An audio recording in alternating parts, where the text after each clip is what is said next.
A man goes into a brothel in Amsterdam one night. He finds from there a very attractive young woman and asks her, "How much do you charge for 1 hour?" The woman says, €200. He thinks for a while and then says, "Fine, but do you do Glasgow style?" She says, "No, I don't." The man then says, "Well, what about if I give you €300? Will you do Glasgow style then?" The woman says, "No, I will not do Glasgow style." The man thinks for a while and is almost about to leave, when finally he says, "Listen, lady, I'll give you €500 if you do Glasgow style with me." The woman thinks and then says, "Fine, I accept the offer. Let's go to that room." So they get inside the room and they do it in every kind of way and in every possible way. Finally, after several intense hours, they finish exhausted. She turns to him and says, "I've never enjoyed it so much, but I was really expecting something perverted and disgusting. What is this Glasgow style?" The man looks at her and says, "I'll pay you next week." In a small town, a young and enthusiastic teacher was doing her best to instill in her class of 6-year-olds the importance of sharing and being grateful for what they have. She explained to her eager students that in life, no one could ever have absolutely everything they wanted, and that it was essential to learn to appreciate the things they did have, no matter how big or small.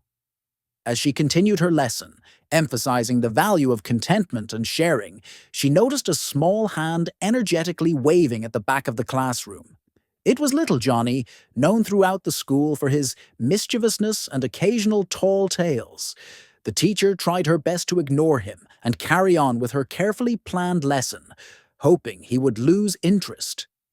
But little Johnny was persistent. He started calling out, his arm waving frantically, demanding attention. Finally, the teacher could no longer ignore him without disrupting the entire class. With a sigh, she said, "Yes, Johnny, what is it?"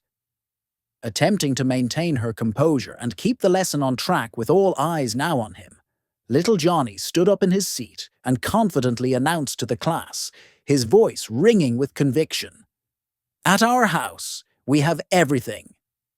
Slightly annoyed by his interruption, but also somewhat amused by his bold claim, the teacher replied, trying to gently correct him. "Don't be silly, Johnny. Not even the richest person in the world has everything." Unfazed by her correction, little Johnny insisted, his voice unwavering, "We do. My daddy said so just the other day." Curious to know the reasoning behind this rather unusual statement, the teacher raised an eyebrow and asked, "Now, why on earth would your father say such a thing, Johnny?" With a mischievous grin spreading across his face, little Johnny began recounting the events that led to his father's declaration, his classmates listening with rapt attention.